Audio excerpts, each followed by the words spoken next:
मी Sneha smart किचनमध्ये आपल्या सगळ्यांचं मनापासून स्वागत आहे। दिवाळी फराळ भागामध्ये आपल्या सगळ्यांचं मनापासून स्वागत आहे।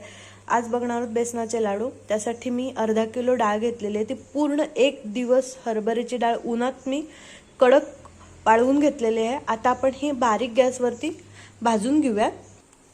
मी कढई तापत ठेवली आहे आणि आपण आता ही डाळ सगळी भाजून घेऊया। बारीक गॅसवरतीच आपल्याला ही डाळ भाजायची आहे आणि डाळ करपवायची नाही आहे, पूर्णपणे आतून भाजून घ्यायची ही डाळ। डाळ भाजायला जरा वेळ लागतो। तर ही सगळी डाळ मी अगदी भाजून घेते बारीक गॅसवरती। हे बघा डाळ पूर्ण भाजलेली आहे, याचा कलर पण चेंज झालेला आहे। अगदी मी बारीक गॅसवरती भाजलेली आहे। आता आपण ही काढून थंड करून दळून आणूया। हे अर्धा किलो डाळीचं पीठ आहे। हे मोजून घ्यायचं असेल तर मोठ्या वाटीने 3 वाटी पीठ आहे। तर या पिठासाठी मी पाव किलो तूप घेतलेलं आहे। ही जरा वाटी मोठी आहे, मोठे बाउल आहे, त्यामुळे मी 200 ग्रॅम घेतलेलं आहे हे तूप। लागलं तर आपण आणखीन घालायचं। आता आपण बेसन भाजायला घेऊया। मी कढई तापत ठेवली आहे, त्यामध्ये मी पहिली थोडंच तूप घालते, घालते तूप। मी थोडं ठेवलेलं आहे। आता त्यामध्ये आपण थोडं थोडं करून आता हे पीठ घालूया आणि लागलं तर आपण वरून परत तूप घालायचं। आता हे बारीक गॅसवरती भाजूया। बघा हे मी सगळंच पीठ घालून घेतलेलं आहे। आता हे जरा कोरडं वाटतंय। आता हे पूर्ण भाजत आल्यानंतर आपण ह्याच्यामध्ये आणखीन तूप घालायचं। आता हे पीठ थोडं कोरडं झालेलं आहे, आता ह्याच्यामध्ये आणखीन थोडं मी तूप घालून घेते, उरलेलं हे सगळं।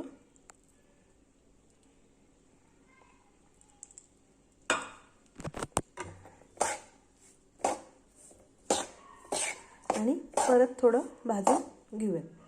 हे बघा आपलं हे पीठ भाजताना अगदी पातळ सुद्धा झालेलं नाही आहे, तितकंच झालेलं आहे। अगदी मी मंद आचेवरतीच हे पीठ भाजलेलं आहे। ह्याची एक ट्रिक काय आहे की आपण कोरडं पीठ भाजताच आपण ह्याच्यामध्ये तूप घालायचं, कोरडंच पीठ भाजायचं थोडंसं तेल घालून, म्हणजे ह्याचे लाडू आहेत जे वळताना किंवा खाताना टाळ्याला चिकटणार नाहीत, दातांमध्ये अडकणार नाहीत, अगदी दाणेदार होऊन जाणार। आता हे आपलं पीठ भाजलेलं आहे आणि खमंग वास सुद्धा येतोय। आता आपण हे एका ताटामध्ये काढून घेऊया। मी ते एका ताटामध्ये काढून घेतलेलं आहे परातीत। आता हे थंड झाल्यानंतर आपण ह्याच्यामध्ये साखर घालून हे वळून घ्यायचे। आता हे थंड झालेलं आहे, ह्याच्यामध्ये साखर घालून घेऊया।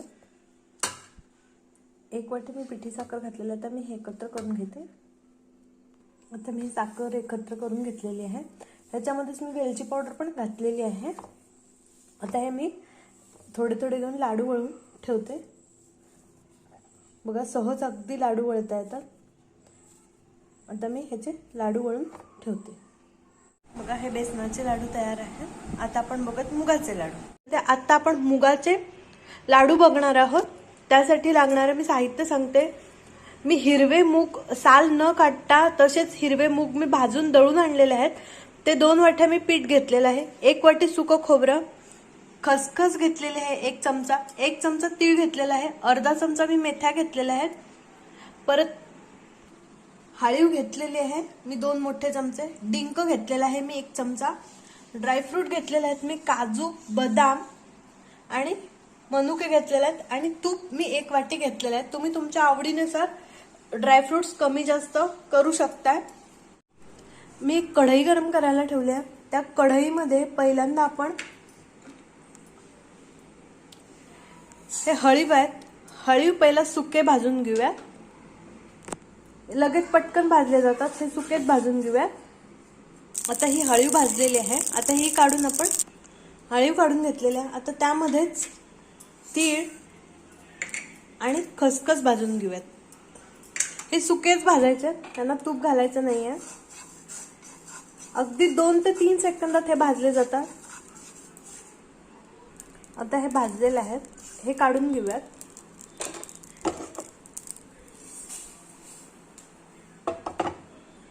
आता यामध्ये ह्या मेथ्या भाजून घेऊया.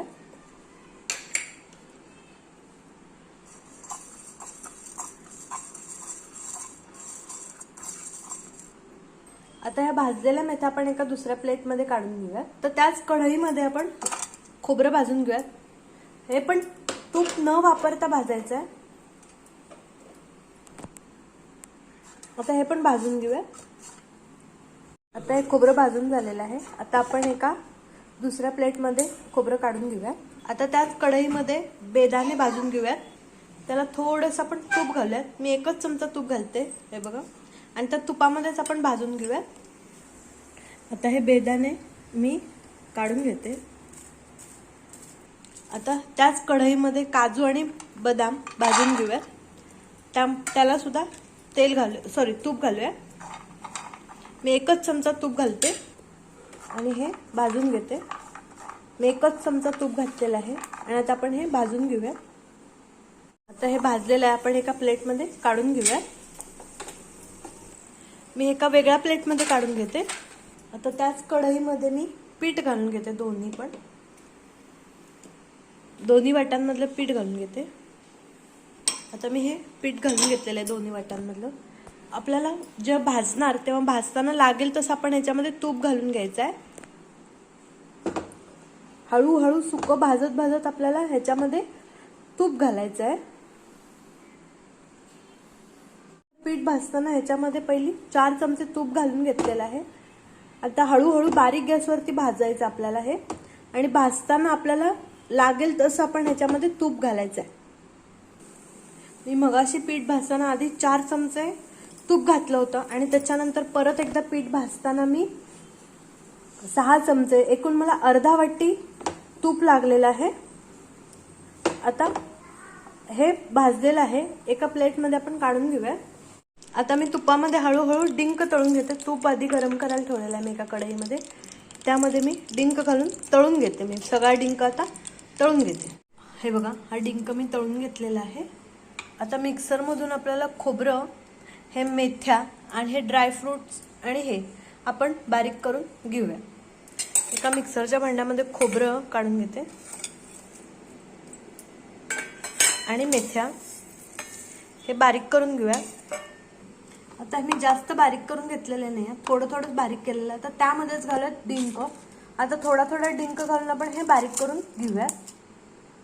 मी डिंक आणि हे खोबरं सगळं बारीक करून घेतलेलं आहे. आता आपण हे घालून घेऊयात त्याच्यामध्ये. आता आपण काजू आणि हे बदाम बारीक करून घेऊया. हे बघा, आता हे पण मी बारीक करून घेतलेलं आहे. आता हे पण मी सगळं घालून घेते. आता मी सगळं घालून घेतलेलं आहे. आता मी हे एकत्र करून घेते. जर तुम्हाला हळीव तीळ हे जर नको असेल तर तुम्ही स्किप सुद्धा करू शकता, पण हे पौष्टिक आहेत. हे सुद्धा चवीला छान लागतात. हवे असेल तर तुम्ही असेच सुद्धा घालू शकता किंवा पीठ सुद्धा करून तुम्ही घालू शकता. आता मी हे एकत्र करून घेते आणि थोडंसं थंड झाल्यानंतर ह्याच्यामध्ये आपण बारीक पिठी साखर घालून घेऊया. आता हे पीठ थंड झालेलं आहे. आता ह्या थंड झालेल्या पिठामध्ये चवीप्रमाणे साखर घालून घेऊयात. मी 1 वाटी साखर घालून घेते. पिठी साखर आहे ही. आणि वेलची आणि साखरेची पूड आहे मी ही 1 चमचावरून घालून घेते. आणि आता हे एकत्र करून आपण याचे लाडू वळूया.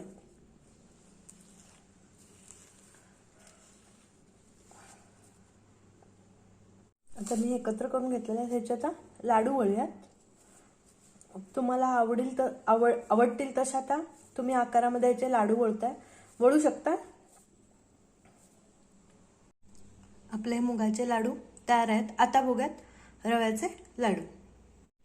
रव्याचे लाडू. त्यासाठी मी अर्धा किलो रवा घेतलेला आहे. अर्धा किलोला कमी साखर घेतलेली आहे आणि 1 वाटी तूप घेतलेलं आहे.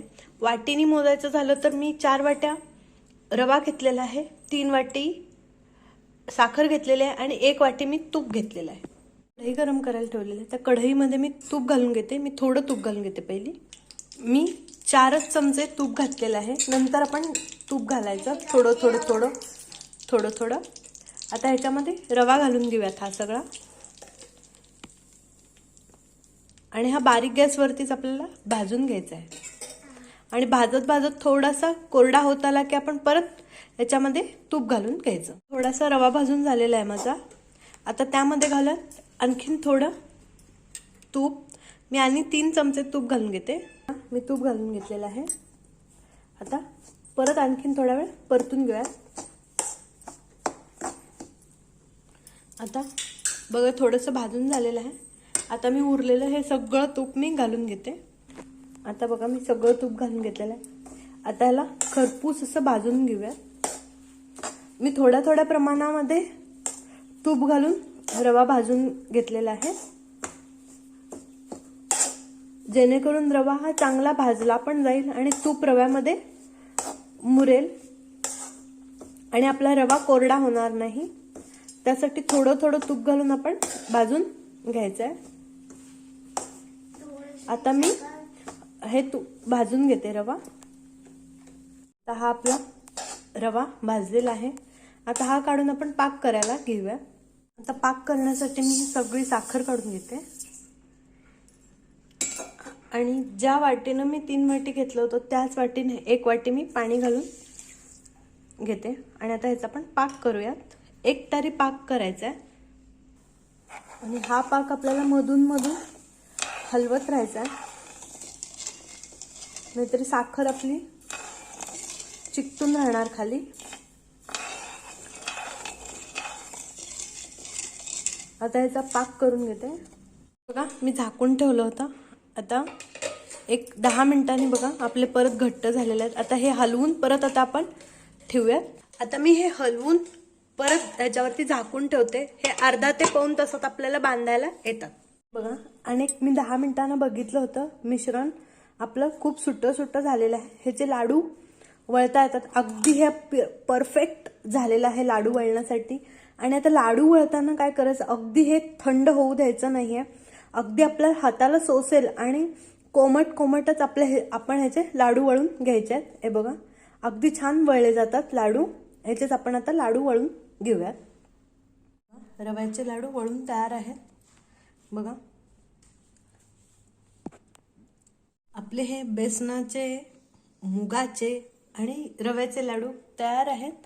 तुम्हाला ही रेसिपी कशी वाटली कमेंट करून सांगा. लाईक करा आणि जे माझ्या चॅनलवरती नवीन आहेत त्यांनी सबस्क्राईब करायला विसरू नका. परत भेटूया आणखीन एका रेसिपीमध्ये. धन्यवाद.